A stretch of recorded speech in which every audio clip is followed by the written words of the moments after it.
and sort of thing. And one of the things that I read was that the Catalans had to pull a couple of these lads back from the France under-19 squad. Well done to those for beating the England Lions, so the amateur games under-19 side over the weekend in that competition.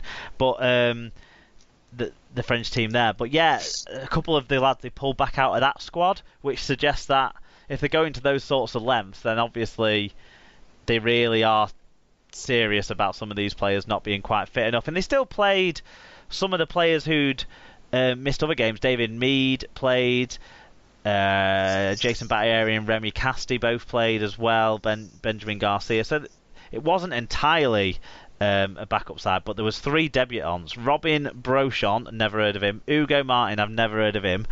Artem Morg was named in their squad at the start of the season. I think he's a halfback really who plays for the reserves or the under-20 side. So he got his first go. But there's no great shakes in playing the odd young player here at this stage of the season. I wouldn't have thought. Hugo Perez and Mikel Gudemon, they've had their odd appearances along the way as well. I don't have too many problems with it. I mean, do the Wolves get said you didn't hold up to the integrity of what scoreline you could have achieved by putting Darrell Clark on the bench but not bringing him on?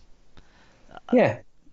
Again, as you say, it's kind of it's a squad game, and at this stage of the season, people are always going to think, oh, what you're trying to pull here, guys, but.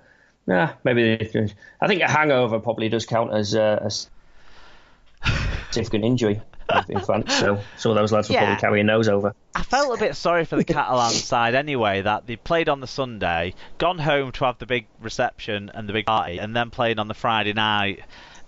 I know Warrington will have been celebrating too on the Sunday night, but it's not quite the same.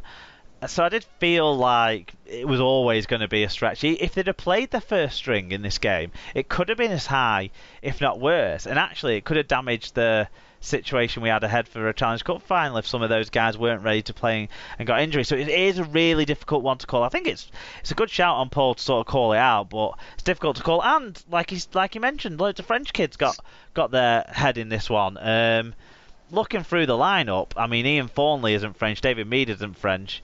But Jason Battieri, as we know, is the Frenchest Australian you'll ever meet.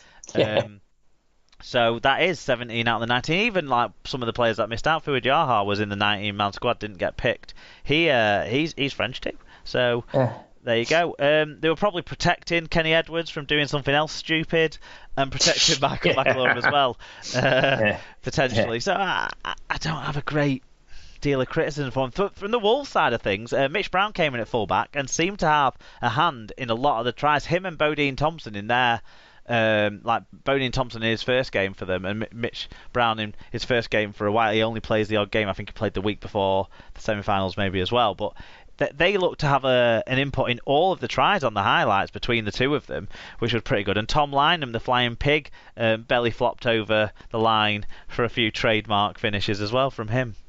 Yeah, but what did confuse me a little bit was Dec Patton with his Murdoch Masila man bun.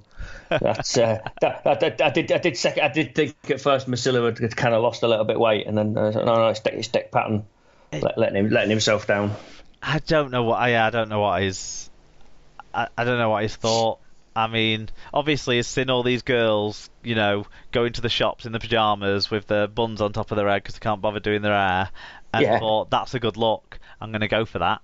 And he's nailing it to a T. It's spot on. Okay, stats. Warrington had a hugely dominant numbers in this game. 700 plus more metres at 2.4 metres per carry, better average gain for 13.2 clean break count.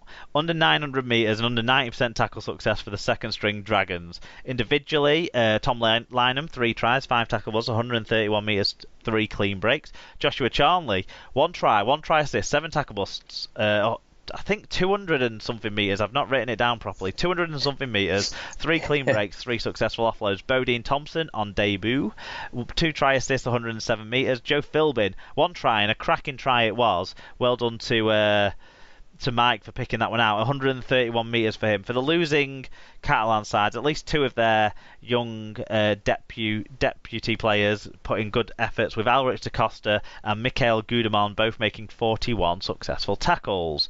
Okay, Friday night's televised game.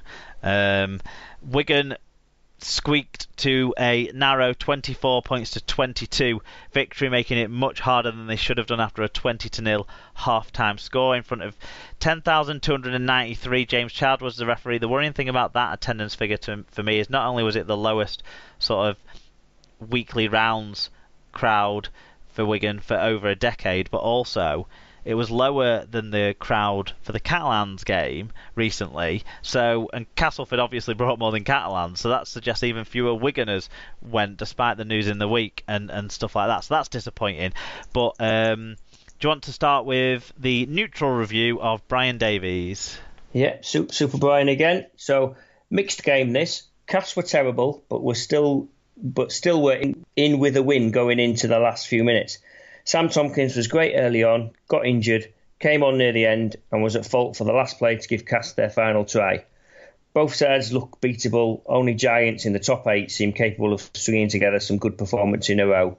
#Fartown. Carsten said, Wigan came out firing and didn't stop in the first half, and Castleford dropped way too many balls and Ollie Holmes can't play soccer. The Tigers had a big comeback, but it just wasn't enough. And now I also know that all semis in the Super 8s were won by the home team. #shit commentary. #Tigers in decline.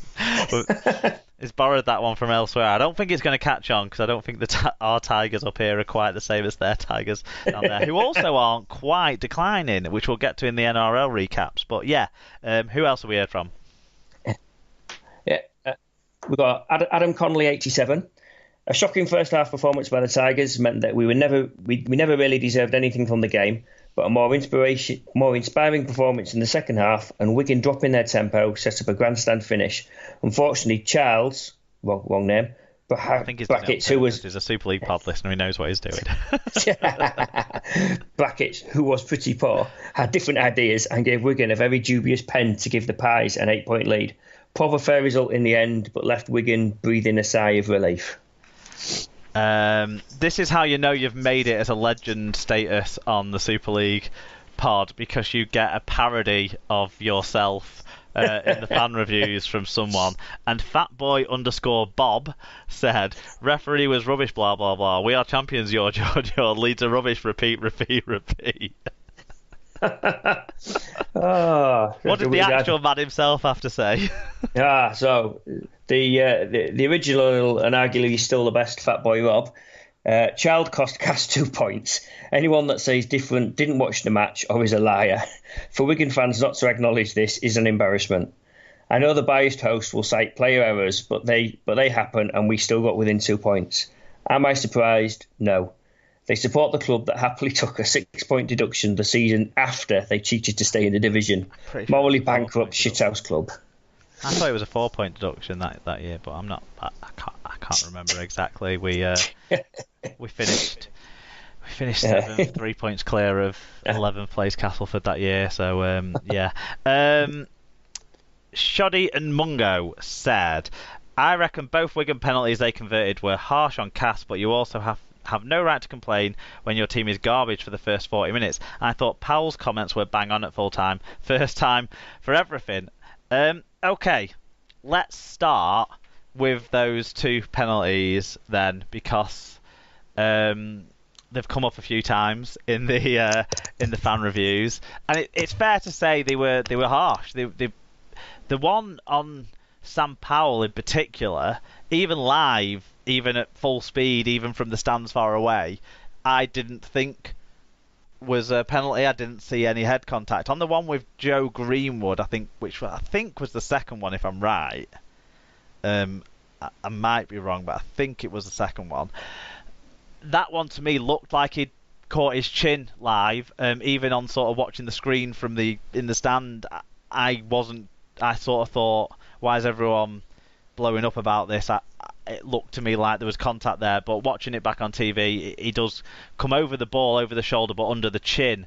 So yeah, I'm going to say something about the referee James Child in that he was consistent on how he gave high shots in this game, and it doesn't mean that he gave them all right. He certainly didn't give them all right, but it seemed to me that anything that came in over the ball, he was giving us a high shot, whether there was first, like primary head contact, secondary head contact, no real head contact. There was one in the first half on Liam Watts where he came over the ball over the shoulder, just about missed the chin in the end and came around the neck, and that was giving us a high shot, which was borderline. There was one on Ben Flower in the second half where he comes over the shoulder, grabs the back of Michael Shenton, then Michael Shenton, as he's running, sort of turns into his arm, and it kind of comes across his head then. That was giving us a high shot, and again, it was a high shot, like the Watts one before it, but it wasn't like hugely convincing high shot. There was an absolutely ludicrous one, I thought, on Romain Navarrete, when Navarrete couldn't avoid but hit the guy's head because the guy's head fell into Navarette's body. That one was equally as bad as the one on Sam Powell, I thought, but obviously one team was chasing and one team was ahead, so it has a different impact on what choice you make after that penalty has been given and how the game flows after that point. And so to me, the big thing in the game is the team that were crap in the first half were behind enough that the team who were crap in the second half just about managed to hold on because of that lead they'd built up. That's what I thought anyway. Yeah, I mean, as a neutral, I have this conversation at least 2 or 3 times a season with people, and I think your view of penalties is always coloured by, are they against you? Did you win the game? Kind of thing. Have you read? And you can, there's some. I don't know if anyone's read the 40/20 article yet by former Super League referee, current NRL referee Tim Roby this month. It's what you've just said plays into that piece really well. I recommend people have a read of it. But go on, sorry. Yeah, no, I think it's as you were saying. Is like there was some terrible, truly awful defending in that first half. I mean the Gabe Hamlin try, where he just kind of went, yeah, I'm just going to walk. I'm going to walk over the line here. Cheers, lads. I'm not sure what was worse, the Gabe Hamlin try or the Mitch Clark try. I sort of think if Wigan hadn't pushed out to an 8-point lead, Sam Tompkins might have made a different choice at that stage. So I might just about let that one go to an extent, even though it was a ludicrous error. But the error, the tackling, Paul McShane and Greg Eden it was, weren't it? But it was the bloke stood like a yard and a half to the side who didn't make any attempt to like get involved. That blew my mind. Yeah, I don't know, but if I was laying dollars to donuts, I'd probably say it was Liam Watts, because he's got that in his game. But yeah, it's again, any decisions they could go across. As you say, the Child was consistent, and that's all you can ask for in a referee, I think. Well, we can ask for them to be perfect, but they're not God. Yeah, but I'm trying to be slightly realistic. I mean, I'm not asking for the moon on a stick here, kind of thing. It's the consistency. Again, I think interesting what you said about the attendance as well. Do you think that's some Wigan fans thought you were going to lose this one and just thought, well, we'll not turn up for this? No, I don't think it's that. I suspect it's holiday season. It's an unplanned fixture. It tells me that they're not doing the old trick of putting any season tickets into your attendance, because I can't see how it would have stayed that low if they did that. I just think people didn't have it as a priority, or had other things arranged already. That's the problem. That's one of the big problems for supporters and for clubs in terms of planning and stuff of this current structure. It didn't, because we looked so much on top in the first half, and it felt like we should have won the game easily. I think we've forgotten at the DW that we're not this second half side anymore. That has monstered people physically in the first half and then can have their way in the second half. So we kind of forgot about that. And the Wigan side were pretty crap in the second half. And actually that added to the atmosphere rather than took away from it, because no one was really into it in that first half. Unfortunately, I thought George Williams, George Williams was outstanding in the first half an hour or so game when he was getting some room to play, when Wigan were getting good field position